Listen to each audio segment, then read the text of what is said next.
The Electoral Commission has reiterated its commitment to organizing free and fair elections this December. How's your week treating you? I'm here to serve you great music tidbits for your at-work listening pleasure.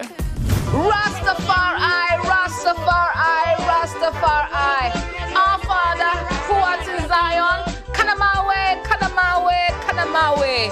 Oh, turn it up! Come into the mountains, sight and I grandfather. It's time to drive you home in style with great music, the 411 and all your favorite songs, what's happening around town, and so much more. And in the headlines today, the two leading political parties have been addressing the public on allegations of corruption. The Black Stars coach has unveiled his squad for the upcoming games, and there are some interesting names. Pull up! The weekend is here and it's time to turn up. Get your dancing shoes on, let go. We really do have it all. It's a premium mix of information and entertainment every single day on 3FM 92.7, your urban lifestyle radio. The Electoral Commission has reiterated its commitment to organizing free and fair elections this December. How's your week treating you? 0927. That's 0532 200 Moving on to the next one, which is basically like the hottest song in Africa. This is Victoni with Slick. Do you love me? Do you want me? Put your hands all over my body. 3 Lounge.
Vibe. Do you want me?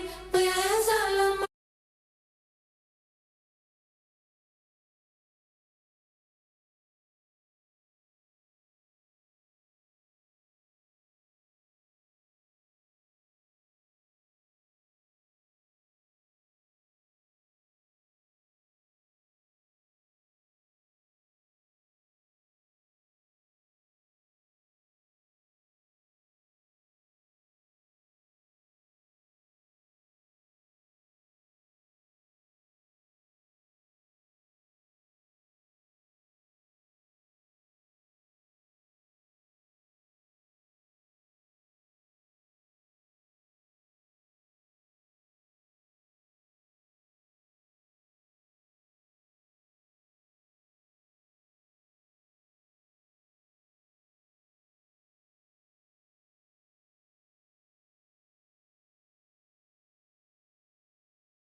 President, the one and only Madam Esther Cobbah. Hi. Hi. It's a pleasure to have you in the studios. I'm delighted to be here. And your warmth really fills the studio. I'm glad. I'm engulfed in it.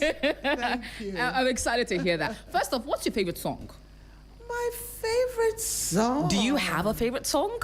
Or are you the kind of eclectic ear that listens to everything? I listen to everything, but I have a hymn that's my favorite hymn. Which one? Makratse iraziwaje nkwanoro kasa. Hark my soul, it is the Lord. Oh, okay. Yes. And then recently I've been listening to Apiki.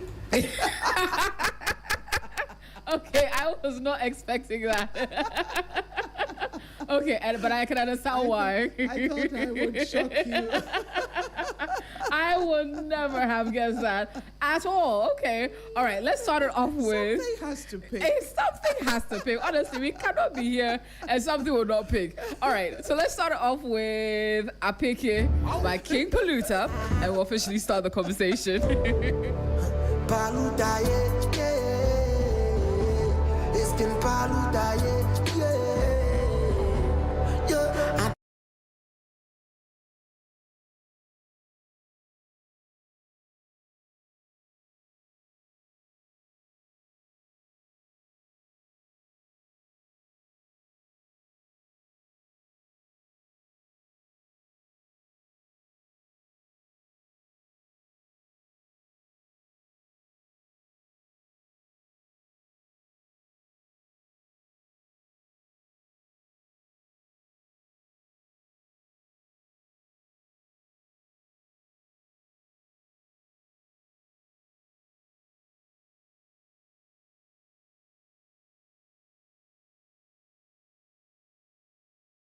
And I'm about to have an amazing conversation with someone I've been, like, if I had a bucket list of people I wanted to interview, you were definitely high up on the list. And I'm excited to actually be able to do this.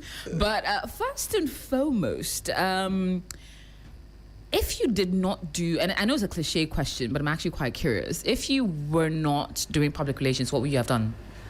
I would be in hospitality. I'd be in hospitality. I like setting up homes and taking care of people. I like cooking. I like keeping things neat and tidy. Amazing. Designing interiors. Wow. Yes. Okay. I'd be in hospitality. I'd be in hospitality. I like events. I like hosting people. I like people, basically. I like to see people are happy. If you were preparing your perfect dinner with some of your favorite friends, what would be on the menu? On the menu would be things like krachi soup. That's fancy.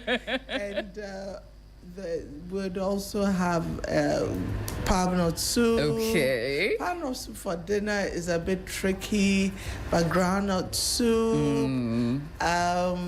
I like mashed potato a lot. Okay. But garden next to you is also something that I love very much. Yes. I like that. These are some of the things that would be on. But the other thing that I would have done if I wasn't in this profession would be to sing.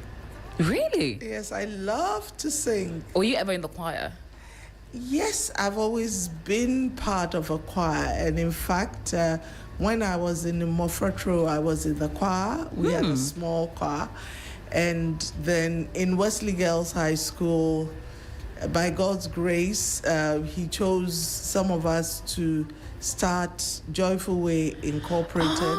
So I was one of the founding members of Joyful Way Incorporated. Yes, and I've been singing in the choir at my church, Asbury Downwell Church. These days I'm not that regular, but I still believe that I'm part of the choir.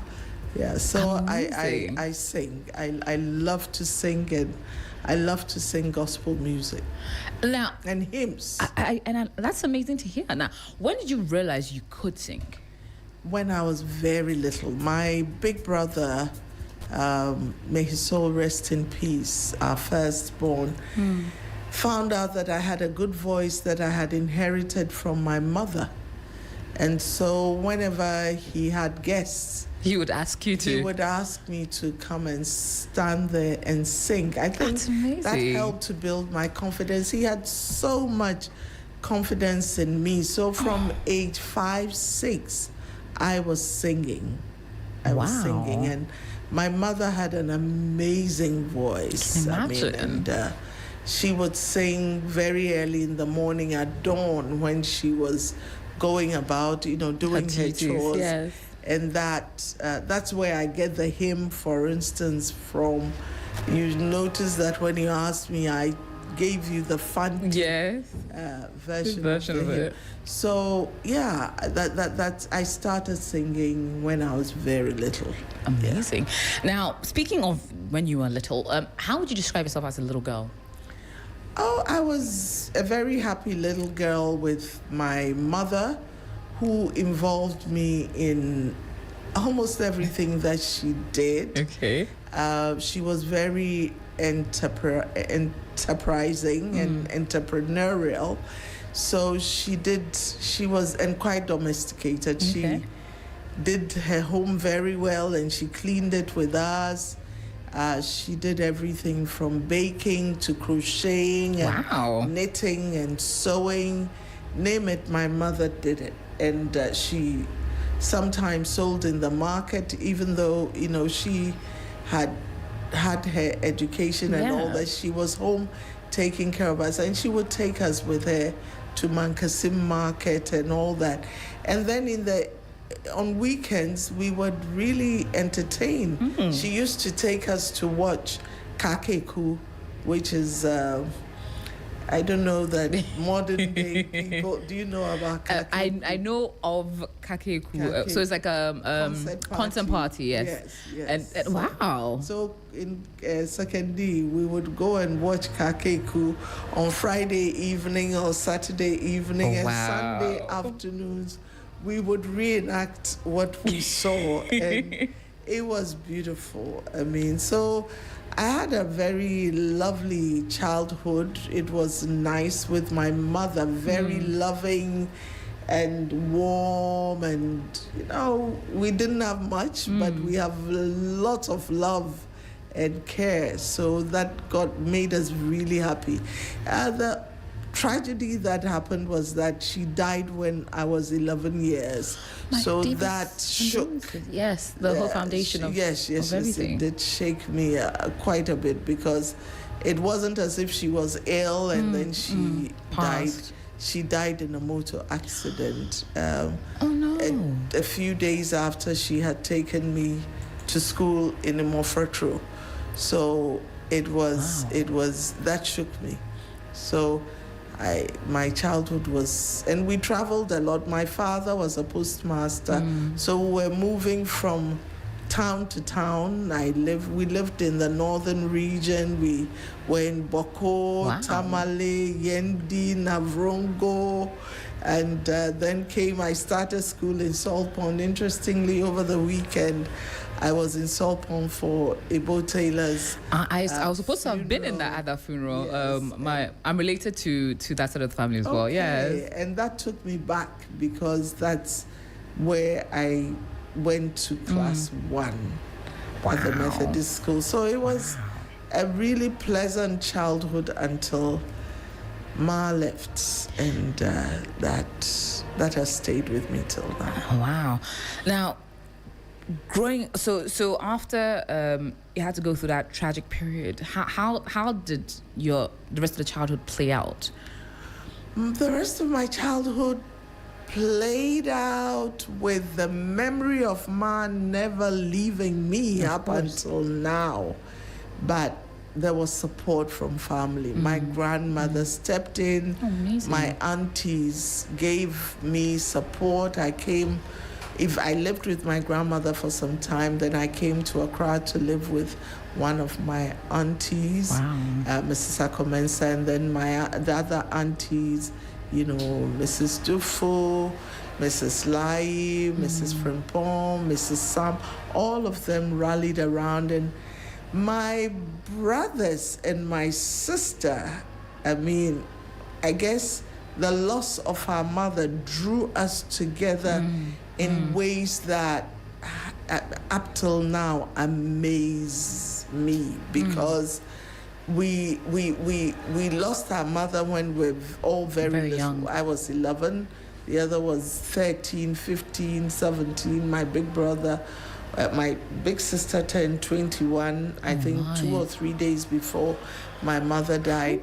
But we've stayed very close, and that has been immense support. And I advise people, no matter what the challenges are in your family, invest in loving your family and staying together, particularly as siblings and all that. It helps. I can imagine. Today, I draw a lot of strength from them. I draw a lot of inspiration from them. They're my cheerleaders. Yes. They are happy when things happen for me, and I'm happy when things happen for them. So that's how it's been. Amazing. Now, coming to how your journey to becoming Ghana's or Africa's foremost, no, in fact, globally, one of the public relations experts that we know and recognize. How did it start for you?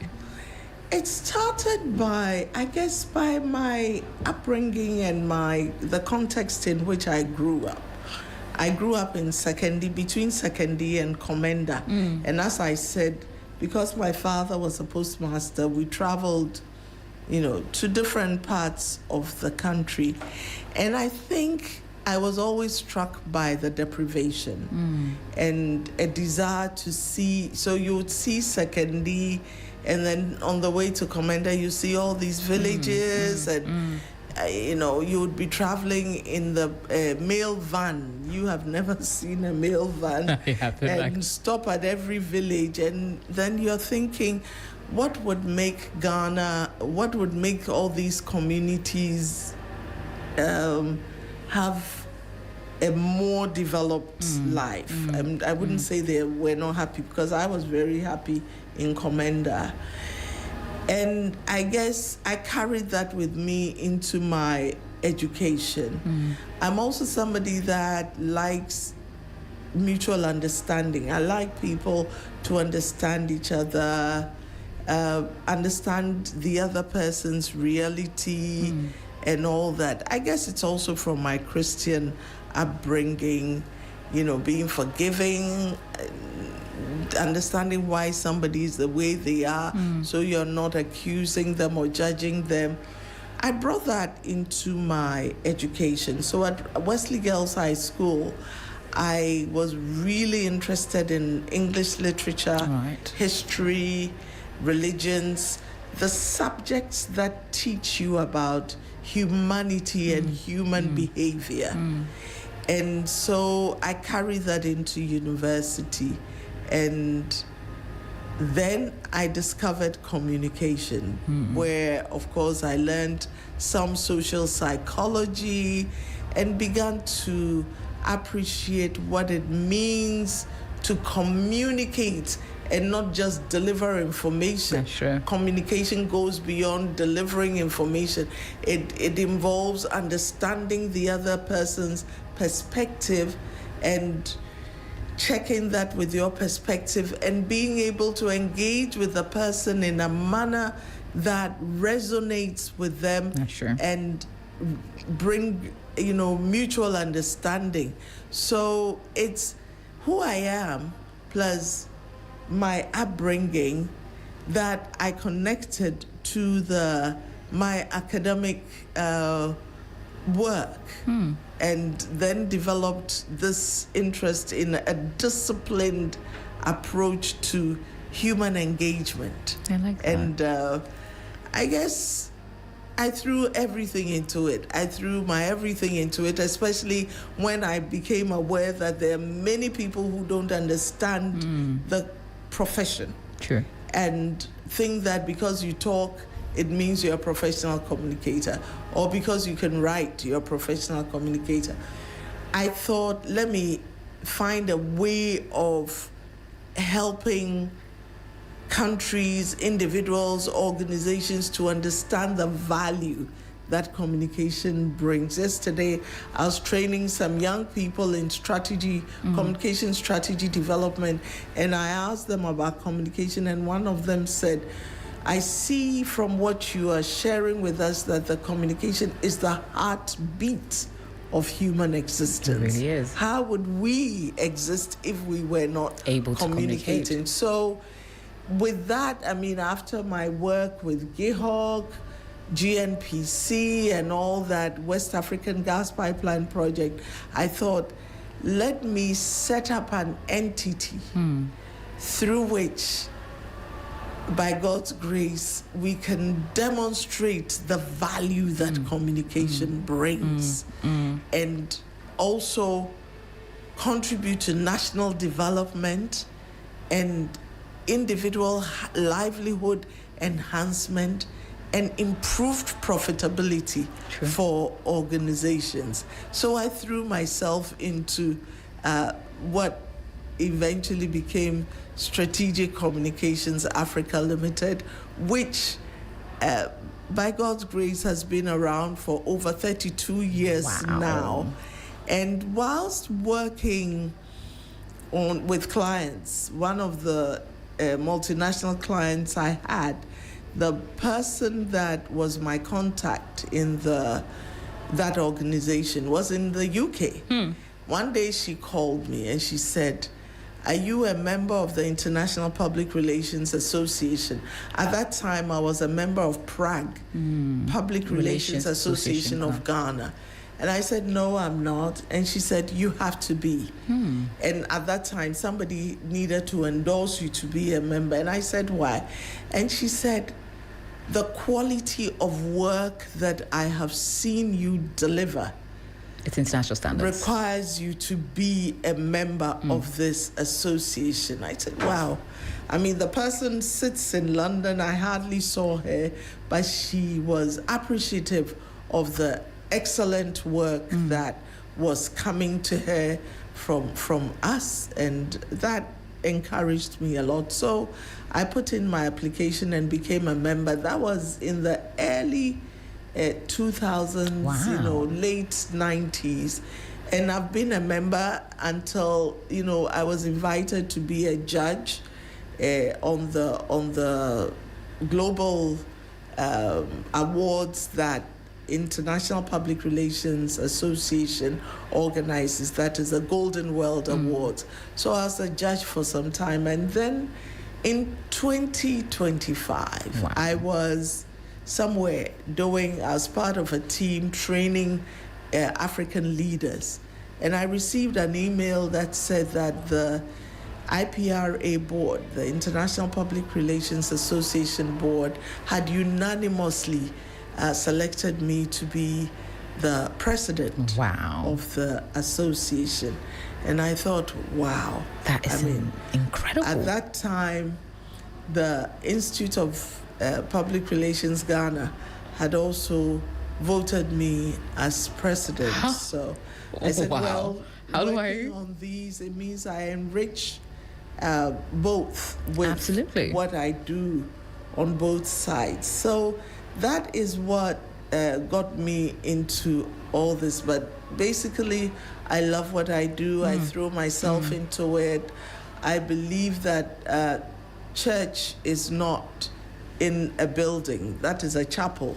Church is what I do when I'm out of the chapel. I like that. And therefore, when I'm working, it's worship. And I see that has done a lot. That continues to do a lot for me. When you work to heavenly standards. Work to heavenly standards. I like that. Earthly rewards come to your you way easily. Yes. So no, I think that's going to stay with me. This is how this is what has brought me, I thank God for his direction, and I mean, I feel really humbled by all this because that little girl born in Secondary, come from Commander, British Commander, Ekitechi Commander. And my roots are really firmly planted there, even though, one has to spend time working in Accra. Now, if that little girl born in Secondary, growing up in Commander, could look at you now on the journey over the last few years, what do you think she'd say? What would the little girl say? Yes. The little girl would say, "Hey, Mama." I'm called Mama. Hey, Mama. We're going to know, baby, dreamy. Honestly. But what I like about Commander is our slogan is Ekitechi Commander. Aha. So you took it to heart. And what we say to rally each other together is Yazi Nkantan Kunsu na Yazi Nkesefua Yazi Wakar. It means that we use thorns as head support for carrying water, and we carry water in baskets. So we make the impossible possible. That's incredible. So I don't know whether my parents, both of whom come from Commander area, my mother from Commander, my father from Abransa, but he lived in Commander. I think they instilled some of that in me. Yes, and Kansan Kunsu. Yes, and Kasafua Bakar. Hey, Ekitechi Commander. Now, when we look at Stratcom Africa now, it seems like this massive force, but I'm sure at a point in time, you were just an entrepreneur creating something that you hoped would live beyond you. What was the toughest year in that entrepreneurship journey? Every year has been tough. Huh? Every year has been tough. This year is tough because developing business in Ghana is not an easy. It's a constant roller coaster. At all. When I started, our profession was very young. Now you have a lot of communication schools and all that. It wasn't like that at the beginning. So you literally had to take graduating students straight from the classroom and train them. So it means you're doing the work and paying people and teaching them. Literally. So that is really expensive. And this is not an industry that easily attracts loans, and I'm afraid of a lot of, borrowing. Yes. A lot. I wasn't brought up like that. I should learn more to do more of that. As they say in business, you use other people's money. True.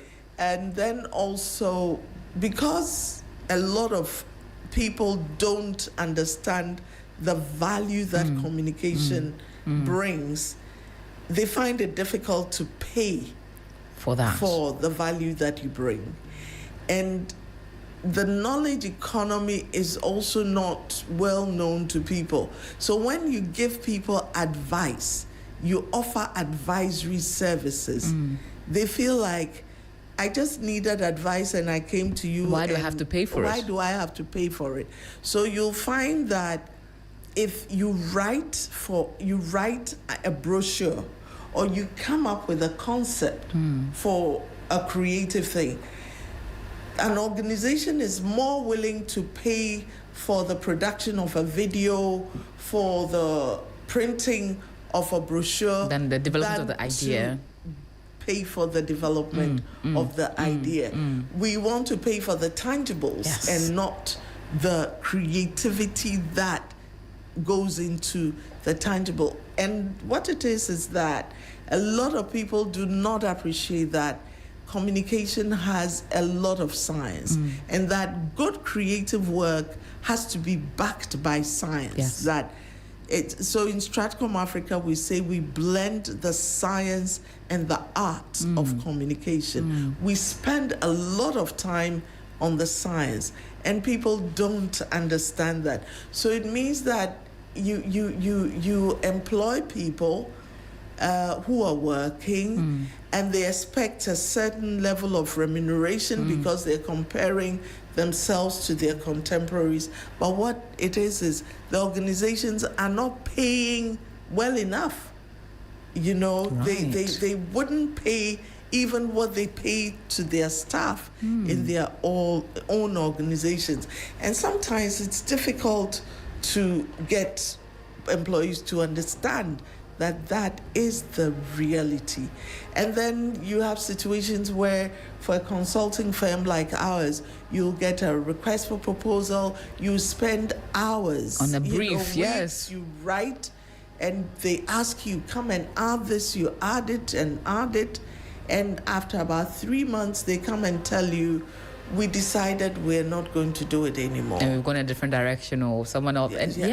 And so we're evolving. The country is evolving, probably to a stage where, like other countries where communication is key, from the highest level of the country to whatever, no leader will go and do anything without a communication professional guiding them. So those are some of the challenges that we have, and that's why I say it's still tough, and that's why I'm grateful at this time also to be the president of Public Relations Association Ghana. Yes. Because through this association, we are working very hard to streamline what our industry in Ghana. We have a bill that is gradually making its way to Parliament. When that bill is passed, you cannot practice public relations in Ghana if you are not qualified. I like that. It would be an offense. I like that. Because everybody thinks...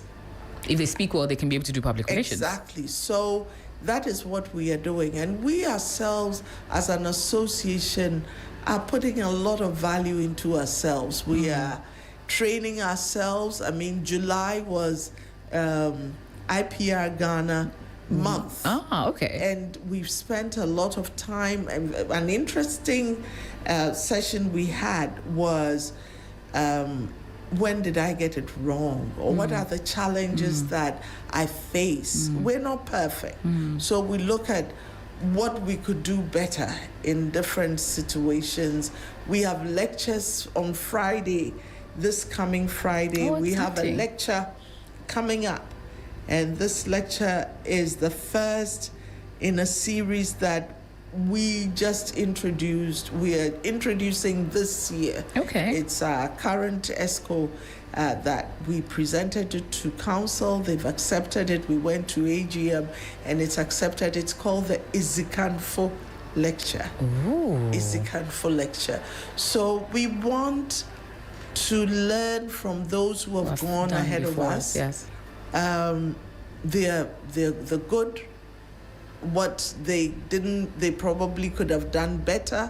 So we want to enrich ourselves, because if we say that public relations brings value, communication brings value, it means that we ourselves have to fill ourselves with value so that when we step into any space, people can see the difference. So we are doing a lot as an association, that is Institute of Public Relations Ghana, to bring up the value of our members. I love that. I always tell people I am in the university of the world, and so I'm always graduating from one knowledge to the other.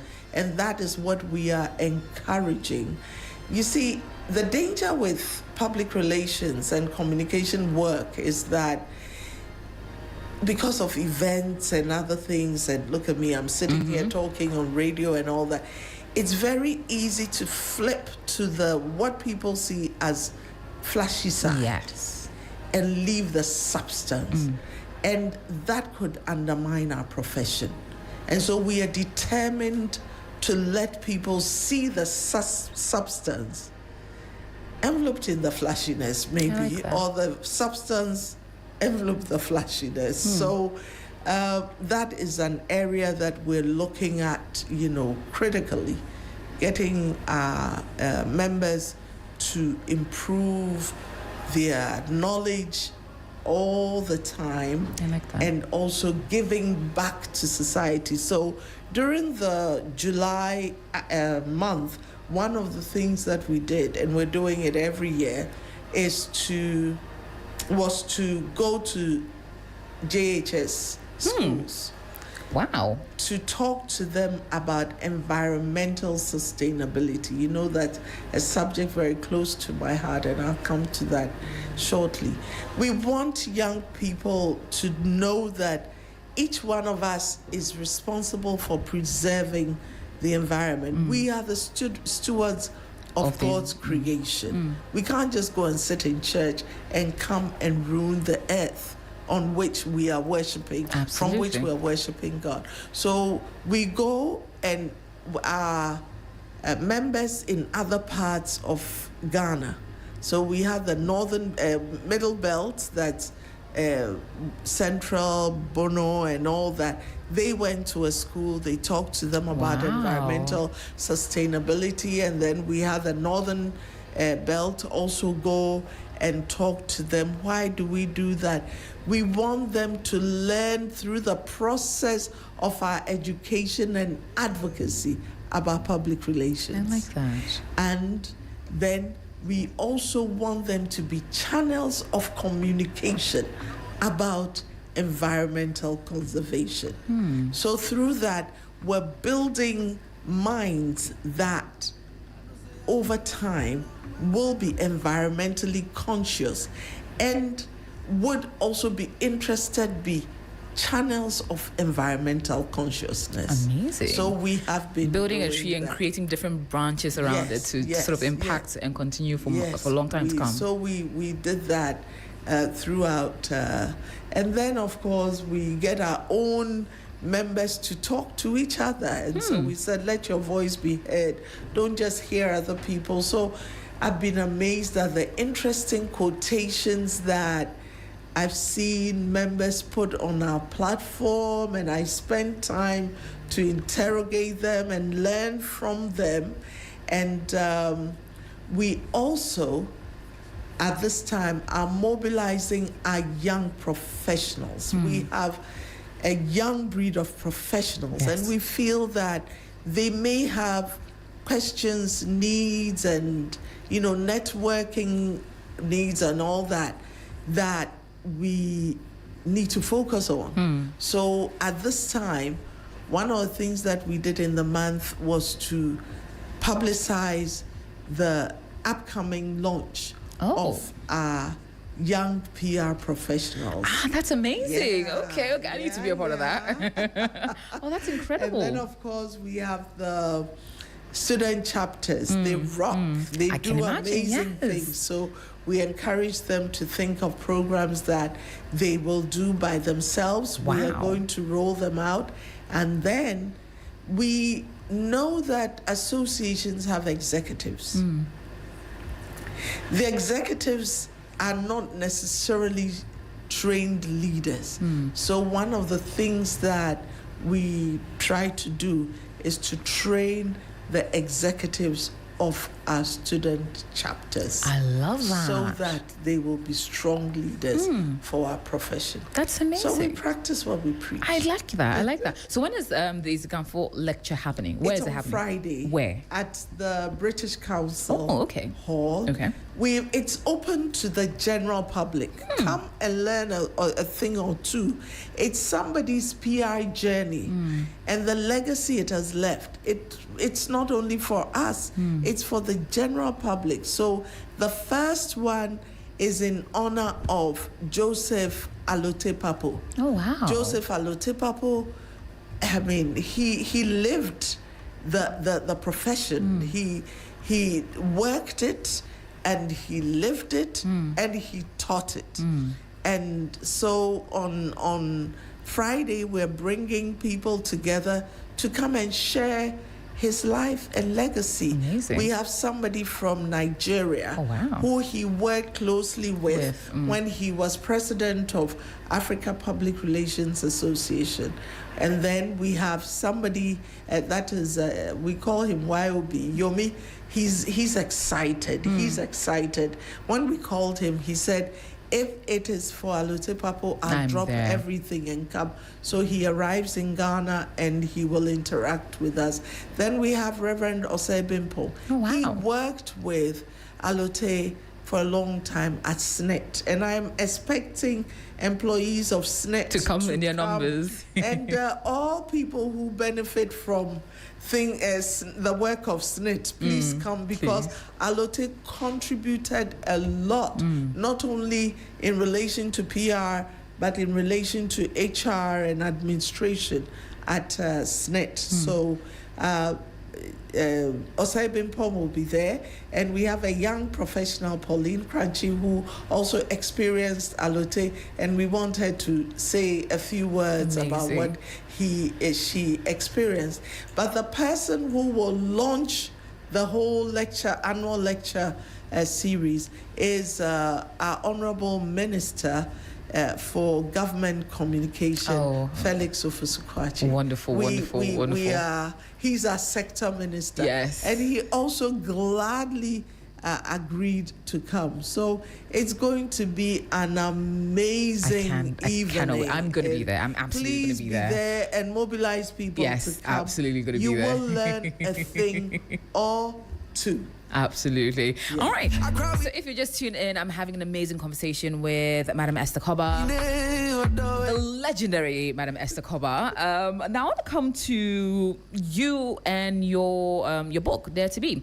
As a published author, you've honestly built an empire based on public relations and creating solutions for multinationals, countries, and institutions alike. But what's the one thing you feel at this point that you still haven't dared to do yet? What haven't I dared to do? You tell me. Maybe Duka Kalika in the middle of the Times Square. You're right. And I'm learning how to do kakalika. Maybe we can have you, I can show you some of the moves. But talk to me about becoming a published author. Was that on the bucket list or something you had planned to do, or did it sort of become a random thought that said, why not? It came out of a desire to celebrate women. I feel that women I see a lot of women in the market, by the roadside, at home, doing amazing, amazing things and not being celebrated enough. Sure. And I thought that a woman celebrating woman would get the message out probably better, because I understand what they go through. So at different times, I learned I met amazing women, 6 of them. I've met more, and I'm going to write about all of them as much as I can. And I thought, these young ladies are going through building an enterprise. I went through that.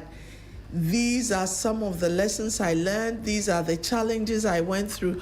Why don't I write them? Why don't I talk to them, draw it out of them, and share, so that other women will learn from them, men will learn from them, men will understand us better and give us the support that we need. So that's how Dare to Be came up. And you will read in there about Kafui Danko, Frida Kaimi, Aisha Yensu, Irabna, and Amy Beth.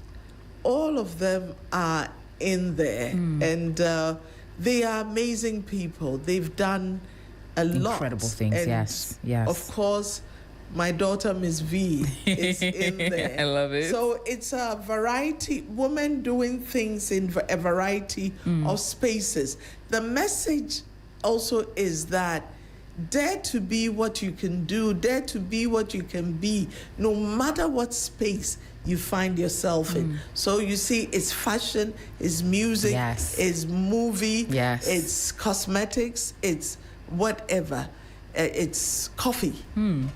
Dare to be. Dare to use coffee from Lake Libby. Dare Honestly. to turn that into something that somebody from Germany is going after. So that is what. So coming to what I haven't dared to do yet, but I'm daring to do, is to push the Ghana Garden and Flower Show Yes. beyond Accra to wow. other parts of Ghana. And I need people to partner with me. So if you're interested in taking Ghana Garden and Flower Show outside Accra, please, let's talk and let's get it going. We are, in 2020, we did the show online. Wow. And through that, we were able to mobilize people from other parts of Africa to join us to do it. Amazing. And now we have joined a group called the Africa Horticulture Circle. Oh, amazing. And my passion is to connect Africa through flowers, through Amazing. green. And We need that's, to get that's another green. part of you. And I'm a sworn attendee all the time because I think my green thumb is activated whenever I come there because I get new plants and then I go and I'm excited. Some of them die, I must admit, but I keep a lot of them alive.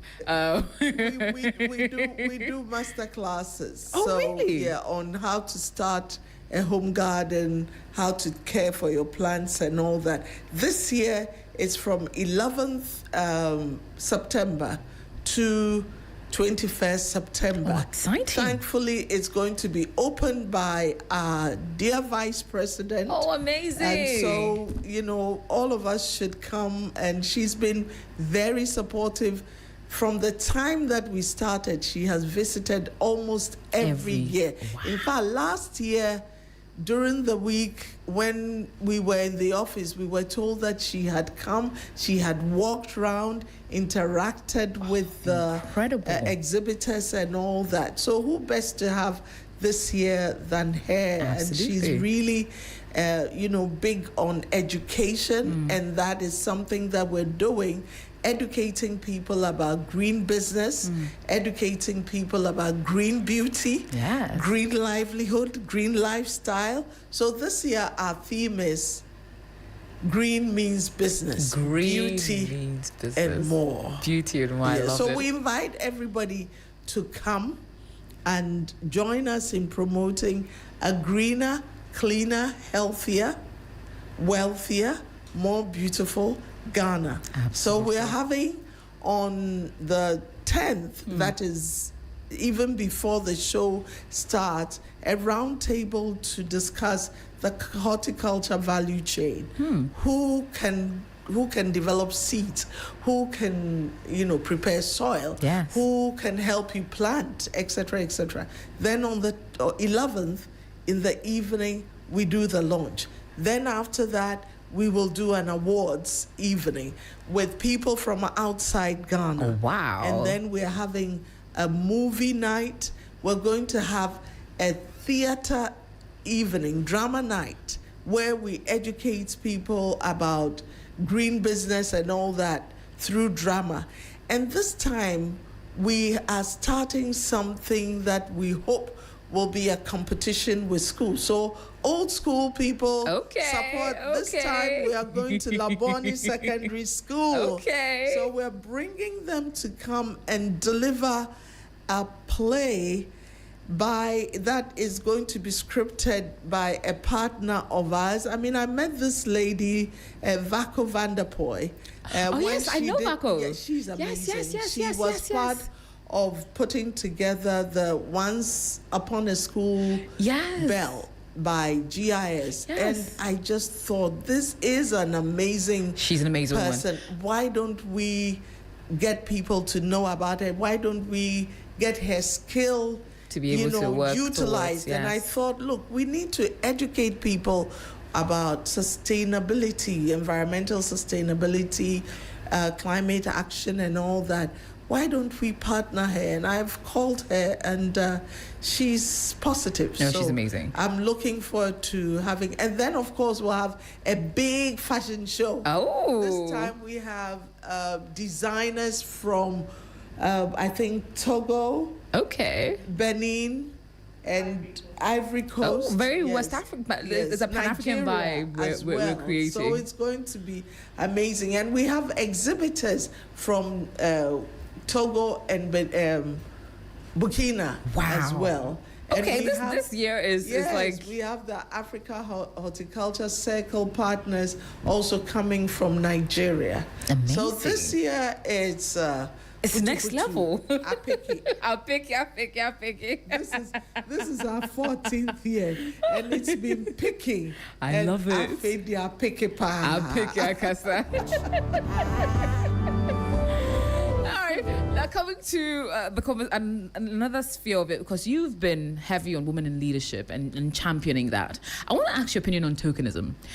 Too many times, in order to satisfy the idea of diversity, people, companies, organizations do tokenism, pick a woman, place in a position. What are your views on that? My view on that is, well, you think that you're doing tokenism, I'll take advantage of it and advance myself, improve myself, and bring along other women with me. I like that. And that is one of the reasons why for the past, 7 years or so, I've been part of a program that is run by the Ghana Employers Association in partnership with the Norwegian private sector. We train female leaders. Wow. And we train them in everything, including being savvy at the workplace. I love this. Yes. So, yes, people feel, let's put a woman there. Very often you hear things like, oh, look at the list, there's no woman. Let's add one woman in there. And then, so if you are that one woman, know that, as our vice president said, you have opened the door. Keep it open and make sure that other women enter it. So yes. That's how I say they think they're doing tokenism, but take the token and then run and with multiply it. I love that. Yes. Now, there's also like this big assumption that a lot of times women are blamed for the ills of all other women, or one woman represents every other woman, while a man's ills is just him. So a woman goes into a position of power, may not deliver the way she needs to, but then becomes a big trajectory that's all women can't deliver. See the woman we put in a place, but a man can have can fall many times, and it's just on him. Is there a way to move past it? Must we all be held in this high standard where we must represent for every woman? Can we not just excel or fail for ourselves? I have always said that we women ourselves need to liberate our minds. So not accept this framing, the framing that the world gives us. Be who we are, we were created to be. When I wake up in the morning, I go and fulfill my God-given role, which is, if you go to Genesis, he created a man. He said he was good, but he looked at him and said he needs a helper. And I am here to help the man do better. And when he looked at us, he said, this is very good. Yes. And therefore, we ourselves need to liberate our minds from how the world sees us. Once we're able to liberate our minds, we will be able to help the men to see the value that we bring. So it's like what I was saying about the communication profession. As long as we know the value we bring, people will see the value in us. And so we shouldn't accept what the world says about us. I mean, sometimes people say, oh, you work like a man. And I say, which of the men? Which of the men? Because I know men who don't work the way I do. And I mean, women, we carry babies. God made human beings in our bodies for 9 months. Give birth to them, nurse them, nurture them, give them right kinds of food and all that until they grow. Then they come and create man-made things. And we say we need their help to manage the man-made things. That beats my mind. Sure. That beats my mind. And I think one of the ways in which I've liberated my mind is by taking the word woman and making it a fancy word.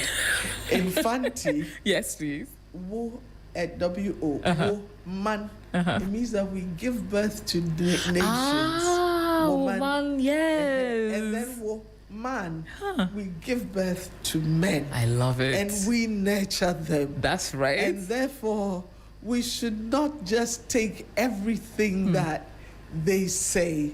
So, women, let's liberate our minds. Let's pick ourselves up from where the world wants to put us and put ourselves where God created us to be. And then we can bring the rest of the world along. The world will be a better developed place when women, we take our place. So we have a responsibility to lead the world out of its ignorance I love about that. the value we bring. I love that. I love that. I love that a lot. Okay. Now, at the risk of ruffling a few feathers, where do you, the concept of feminism, where do you stand on that particular idea? Where I stand is I'm a woman and I do what a woman can do, and I bring that to the world. And if that is feminism, if that is what some people call feminism, Then so be it. the important thing is, am I doing my work well? Am I delivering well? Yes. Am I contributing what I have to contribute?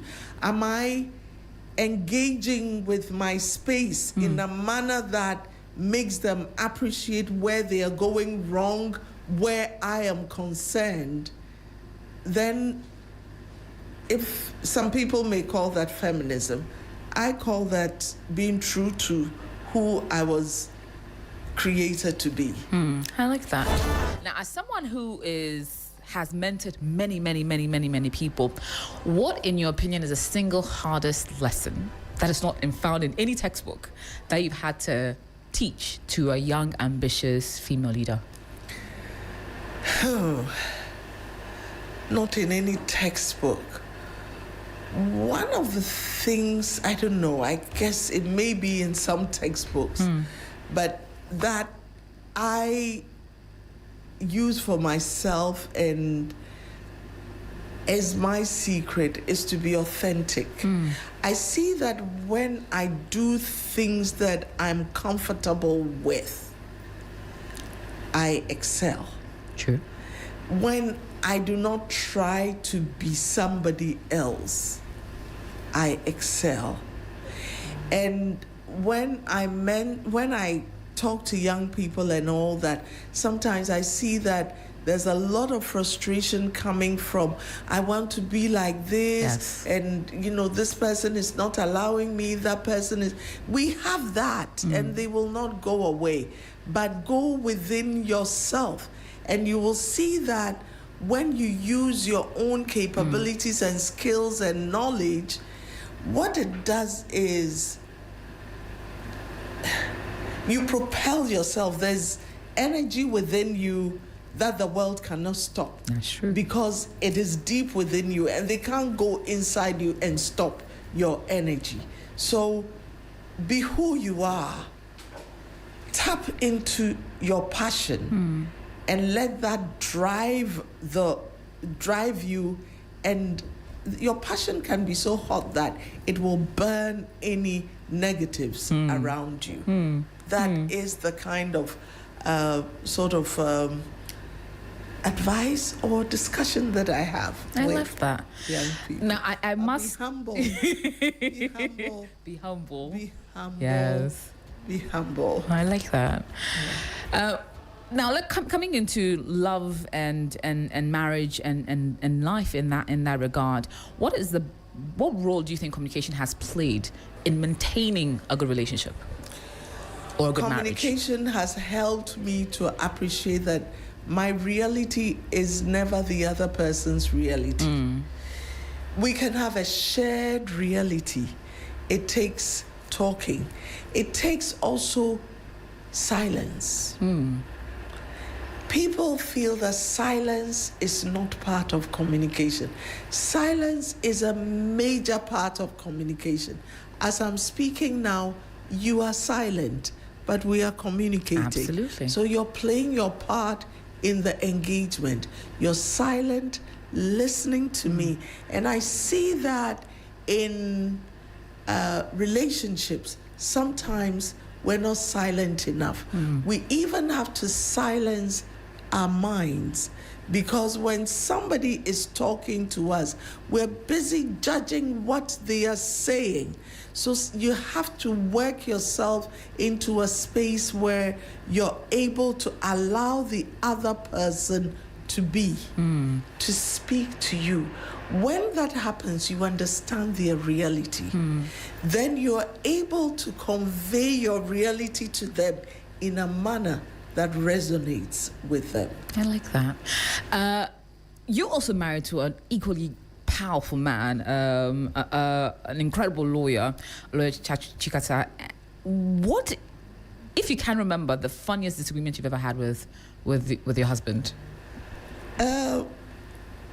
The funniest disagreement. Only yesterday, and it has to do with TV3. Actually, we saw a post on this funeral that we went to in Saltpond, and the caption said, Chachi Chikata and his wife were at the funeral, and then we looked in the comments, and somebody says, "But where is his wife?" and truth, we flipped, and somebody sent it to us on WhatsApp. So this was in the evening when I came back from work, and I looked at it and I said, I shall comment, and I'm here. Also, where is his wife? And his wife was nowhere to be found. We laughed. So TV3 gave us a big laugh yesterday. We're glad. So he went, but his wife is not there. It was a friend of his sitting beside him. Oh, I love it. See, you're laughing. Honestly, I wish I had a lot more time. Honestly, there's so much I want to ask, but we have to do it again. But do you think, in your opinion, Ghanaians have a communication problem? And I also context this in this. A lot of institutions tend to think more about crisis management than actually having a PR person on call. It's more like, oh, there's something happening. We're hearing something about ourselves. We're trending on Twitter. Then we now need a communications professional. How do we reconcile this? How do we let people understand? Firstly, do we have a communication problem? And secondly, how do we let people understand that crisis management is not only when you need a PR expert? That's a whole chapter. Yeah, a lot of organizations do have a communication management or understanding of communication gap. Because, as you said, they will run to the communication person only when they have a bad headline, a negative headline, or something has blown up on social media. I always tell people, your crisis communication has to be rooted in your proactive communication. And you know me, I like to use my Fanti a lot. And the way I describe that is, we have a saying in Fanti that says, "When jinan kran ntutu nkran." You don't stand in the midst of red ants to rid yourself of red ants. You have to jump out of it. So you have to prepare ahead. And there's a saying also, if you come to Stratcom Africa, at the reception, we have the quotation from Proverbs, which my mother liked, trained us with.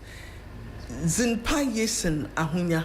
A good reputation is better than material riches.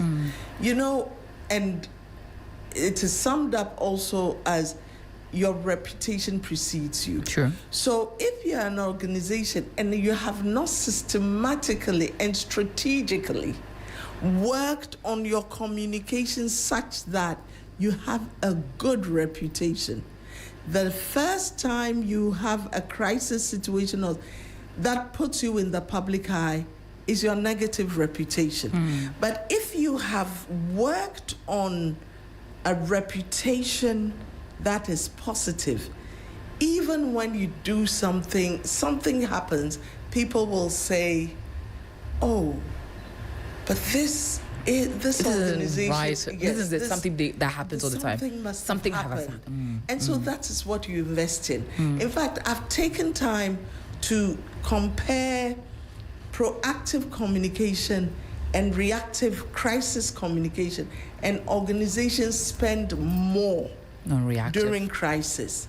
It is like not checking your health until something hits.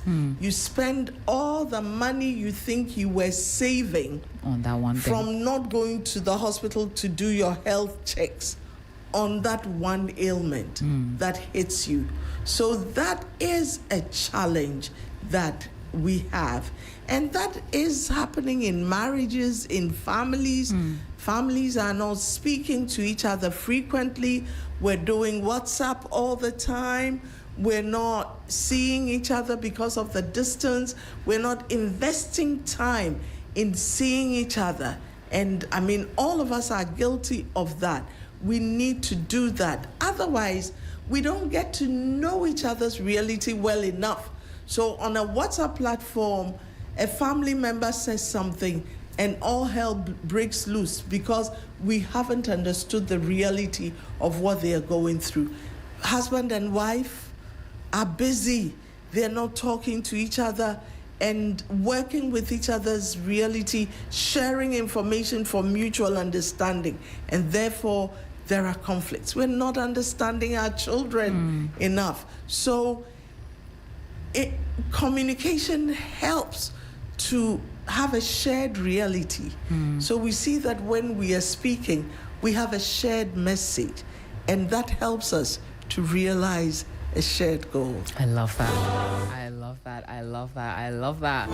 And time flies when you're having too much fun, and that's exactly where we've locked ourselves in. I had like games I wanted to play with you, but we're going to do it. We'll pick another day and then do it again. Okay. But okay, let me do a few, like 3 sentences. I want you to complete the sentence. Communication is... The sharing of information for mutual understanding. It is the heartbeat of humanity, without which we are nothing. I love that. Every woman should. Every woman should believe in themselves and be who God created them to be. I wish more people knew. I wish more people knew that loving your enemies keeps you young and healthy. If success feels like...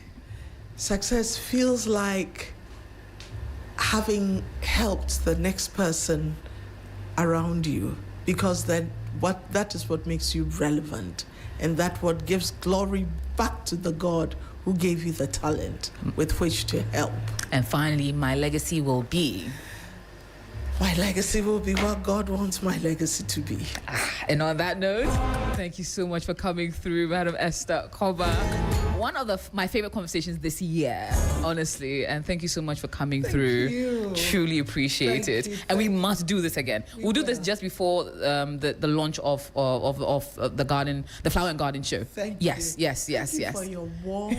Thank you for this conversation.